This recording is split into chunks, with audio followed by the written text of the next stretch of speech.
السلام عليكم ورحمة الله وبركاته. دعوتو هردبتو قبي ولا سيناداتك أسمانوكا وربرنا كم برهدو بقباتي رمضانا جاء قرتي ربي برك بجماع أمة إسلام هند برت خبجماع خنان إسنينجه جاء إسا خيسا شيطان هدمه ولان عذابات فهمته ولان جنة بنمته مسلم هندا ولان توبا بنمته ماتي إسلامته هندنو غرا توبا ديبو باتين توقا باتي قرتي ربين قرآن خيستي دوبتي قرآني إسي خيساس بويه باتي رمضانا كا يرتولا سينان سيدا واحد تولا كاسو دندنيا والما قالت أمة إسلام مرافي أمة oromo داتين بقى باتي رمضاناتين إسنينجي جاران تنا كيسما كينيكا حارا متيارو هدو براتي ددبيني حاسو سيسا تره أران تناس كيسما كينيا نما دكوبسته إتلي الرجل ربين كينيا كما جئتي صلاتني قفامت مسجد ديماني غرتي جماعة صلاة قفامت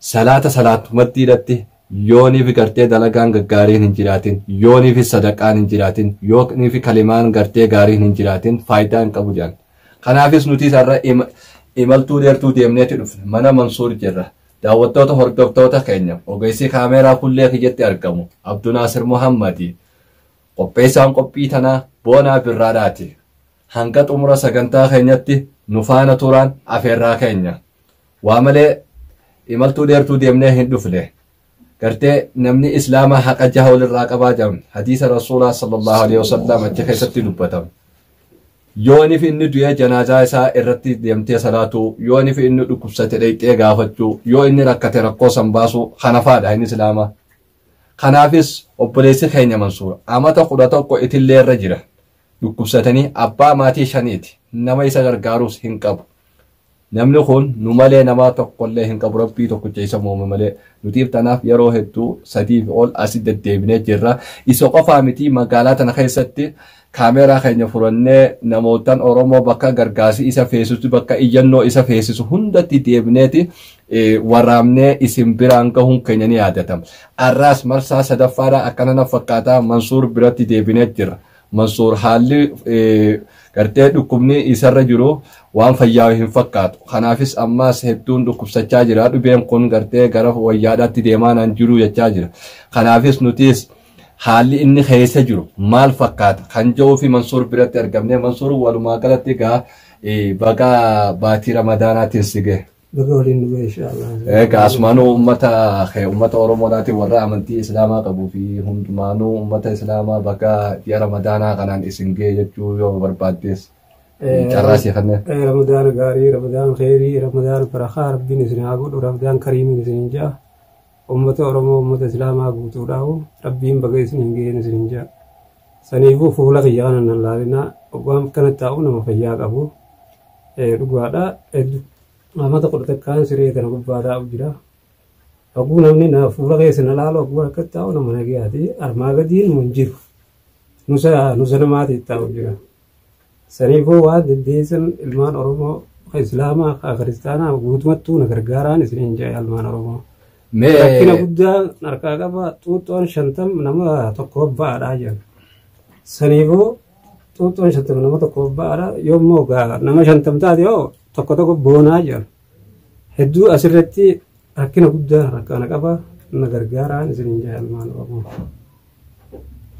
akkasii abboleeyyan kiyya isin malee hin qabu nama biraan qabu isinumaa fi rabbii tokkichaan qaba hanga dandeesse waan rabbi isinii kenne rabbiin gartee hiisasaa waa kaaye na gargaaraan isiniin ja'a rakkina guddaa na jira hedduu naa dirmadhaa na gargaara egaa daawwattoota hordoftoota keenya egaa Mansuur carraa kanneen keessatti kunoo akkana ja'a rabbii gaditti isin malee waan akkan qabu fuula kiyya laaltanii fayyaa qabaa isinitti hin fakkaatin mudhii gad gabaabdumatti an fayyaa hin qabu cinaa namaati kataa isinitti haasa'u jiru kun obboleessa keenya sadarkaa kana gaheeti jechaa jira mee haalli fayyaa keetii amma duraas gaa dhufneennaa fi ogeessi kaameeraa Abdunaasir yaadaa si biraa fuunee xiqqoo si erganillee si biraan geenyeeti turre yeroo 2-3 deddeebinee turre amma haalli fayyaa keetii mee akkamirra jira Mansuur amma hedduu miila kana gartaa mee irrumaa'u ilmi jabaan jiruun qabu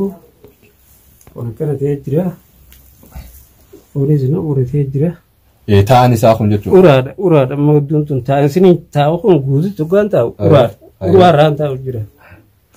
Saniifuu inshaallah rabbiin isinitti haa qannu hanga dandeessan na gargaara karaa hedduutillee ta'e isiniin garsiisa. Kunuu gahaadha. Amma hedduun tiyyatan ura hin jirtu. Ta'an kee kun guutumatti si uratee jira jechuudha. Wanni sirraa agartee wayyaa deemaa hin jiru jechuudha dhibeen kee akkasumatti. Hin agarre. Daawwattoota hordoftoota keenya akkuma fuula kaameraa ija kaameraa keenyaatiin argaa jirtanitti Mansuur mudhii waliin nama fayyaa fakkaata.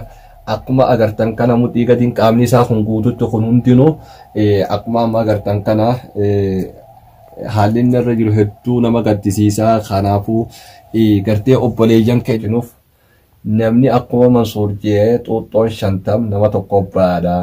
Xuuxxoon 50 nama 50 ammoo boona. Gartee matatti illee yoo gargaaruu dadhabdan isin Oromoon baay'inaan hedduudha. Namuu hanga danda'u gartee matatti yoo gargaare gartee mana hakimaa kanallee dhaqee yaalaaf godhuu ni danda'a. Kanaafuu itillee irratti hafeetiin jira. Hanqubaa gartee lubbuun na keessa jirtu na cinaa dhaabbadhaadhaa jedha obboleessa keenya. Kanaafuu yaa obboleeyyan kiyya kan dhiiraa fi kan dhalaadhaa warreen gartee ji'a Ramadaanaa kana lafaa fuutanii soomanaa jirtan viidiyoo amma laaltan kana laaltanii irraa garan galina. Khayriin tanaa oliin jirtuuti keessa kaayyadha. Namni dhugumatti obboleessa keenya kana bira dhaabbatee nama jannata bitatee irra dhaabbate. Kanaafuu mataa kiyyarraan eegalii namuu waan danda'uun bira dhaabbachuu qaba. Kanaafuu mee amma gamuma isattiin si deebisaa. Silaa akkuma amma dura himnee abbaa maatii shaniiti jechuudha. Kiraa manaa keessa galtaa. Kiraadhaa wanni hundi biyya kanatti qaalooyitee jirti. Egaa wanni jalqaba irratti isin ibsinu garuu viidiyoolee ammaan dura waraabnee irratti isin ibsinee turre obbo Mansuur jireenya baqaatiif akkuma gartee egaa namni Oromoo tokko hoggaa 15 arraa dura baqatee biyya isaatii bahutti innis yeroo sirnee wayyaaneedhaa biyya bulchaa jiru san nama duraan achi dura qabsoo irra ture isin ibsaa turre. Arrallee warra hin dhaga'iniif irra deebiinee ibsuun keenya dirqama. Nama yeroo sanitti yeroo fayyaa qabu dirree qabsoo ture. Achirraa baanaanis jireenya baqaa jabuutirraan gara Yaman dhufee Yamanitti bakka gamoo ijaaranitti jechuun bulukeetiin darzanaan hidhamee jiru achitti irra garagalee qaama isaa daaka jechuudha. Guyyaa saniiti amata 11 obbo Mansuur itillee irra galee jira bifuma amma agartan kanaan. Kanaafuu inni amma jiru Yaman magaalaa Sanaadhaati. Kanaafuu abbaa maatii shaniidhaati manni inni keessa galus mana kiraati hundi keenya wal nu gaafachiisu. Kanaafuu yaa ilmaan Oromoodha kan dhiiraa kan dhalaadha na cinaa dhaabbadhaadha. Nutillee nuti ijjateeti fagoorraa dhufne jechuudha. Bakki inni galuu fi bakki nuti gallu garagara jechuudha. Kanaaf koottaadhaati viidiyoo sanarraa waraabaa ilmaan Oromoo biraan naa gayaadha. Haana gargaaranii gargaarsattiin haajamaa. Gartee dhukkubni kiyyaas akkuma itillee irratti hambiseetti jira. Kanaafuu ol ka'uu dadhabee kanaafuu abbaa maatii shaniiti yaa Oromoo na gargaaraa jedhe. Kanaafuu yaa ilmaan Oromoodha warreen viidiyoo kana laalaa jirtan keessaafuu warreen Ramadaana Rabbiitiin guyyaa ooltanii halkanis akkasumatti kadhaarra jirtan hundinuu kana keessa buufadhaadha. Namni gartee toltuu gartee namni isa kana bira gartee gargaarsa godhee haa gargaaruun isiniin jaa meeqa obbo Mansuur dhumarratti gartee yoo dhaamsa qabaattees carraa siifanneetiin jira. Dhaamsini nan qabu. Wanta nalaal guyyuutis niin bitaa akka jedhu. Nin sagaraatti ba'ullee as jala jira kun as jala jira. Sagaraallee seenuu danda'u. Harma eegaa na guddattee. Obseetiin dadhabee irraa isin iyyadhee. Ijeensa fayya kana bakka naagayaan isin ilmaan Oromoodha. Na dirmadhaa na gargaaraan isin jira. Saniifuu rakkoo hedduu harkaan qaba biyya tana keessatti. Keessaa ofii eega gartee bituun lolli ta'e hedduu rakkina guddaan irra jira. Akkasii na gargaaraa waan dandeessan waan rabbi isinii kanne isinitti haa kennu na gargaaraa umrii dheeraadhaa fayyaa harkadhaa barakaa harkadhaa isiniin jira. Saniifuu obboleeyyan ilmaan Oromoo na dirmadhaa. Dhukkubsadhee ama 11 obsee taa'u jira waan takka faayidaan agarree. Nagargaaraan isin jaarra isin iyyadhe dheengadillee isin iyyadhe inshaallah nagargaaraa waan dandeessan arrallee isin malee hin qabu rabbii ta'e isin qofaan qaba. Egaa daawwattoota hordoftoota qophii gola seenaadhaa egaa akkuma obboleessa keenya irraa dhageessanitti egaa amata 11 namni itillee raggalee ciisuun waan ajaa'ibaati.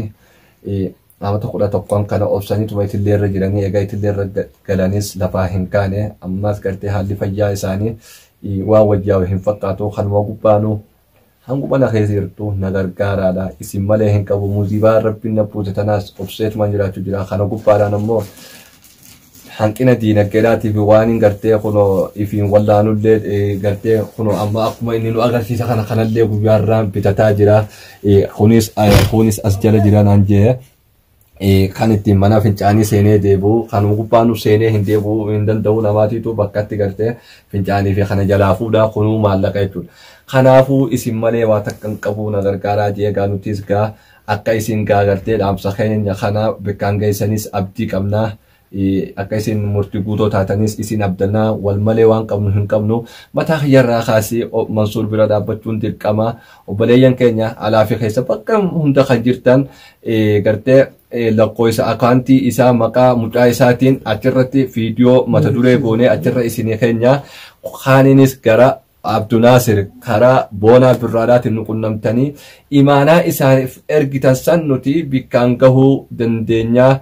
Akkuma ammaan dura xiqqoo namni nuti ergees isa biraan gahaa turretti xaarraan tanaatis isa biraa akka geenyu abdii qabna. Kanaafuu namni kun nama laafaadhaatiin jalqaba irratti isin ibsinee turre nama jalqaba dirree waraana qabsoo sooressa jaarraa abbaa gadaatiin hoogganamtu dirree qabsoo nama ture gaafa fayyaa qabu fayyaa qabaachuu isaa san keessatti umrii dargaggummaatii wajjin biyya isaatiif lammii isaatiif ifkannee nama diina afaan dhaabbatee rasaasa dhukaasaa ture egaa dagdaayisii qabsoo oromoodhaa afaan faajiin mudatee faca'isii mudateen booda innis jireenya baqaa keessa mudatee jireenya baqaa san keessatti carraan isaa kana tahe kanaafuu haa gargaarruun dhaamsa qophii keenyaati. Qopheessaan qophii tanaa boonaa birraadhaati ogeessi kaameeraa fullee kiyyatti argamu Abdunaasir Muhammadii kanaafuu nama torbaanii nu taasisu jechaa agartee warreen viidiyoo kana laaltanii gartee namu laayikii fi sheer guruppii adda addaa irratti akka nu gootanis asumaan isin hubachiifna kanaafuu dhaamsi nuti qabnu obboleessa keenya kana haa gargaarru. Isa qofaan namni rakkataan hedduudha wal keessa deebinee bakka jirru hundatti rakkataa ofii nu keessa jiru kana deebinee laaluun dirqama rabbiin nurra kaayes dirqama oromummaati kana ba'uu qabnaan dhaamsa keenya asumarratti goolamna. Assalaamu alaikum wa rahmatullahi wa barakaatuh.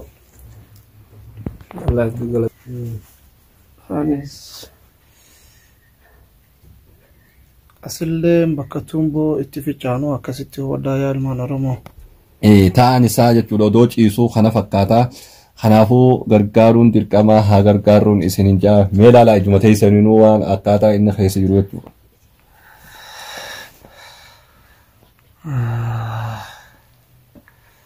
Taa isaati jechuudha hudduu gartee inni firra taa'uun jechuudha amma kun taa isaatitu amata 11 jechuudha namni kun kanaatu akkana ta'e jechuudha. Taa'aadha jechuudha amma kun ciisisaa ciisurraa jechuudha.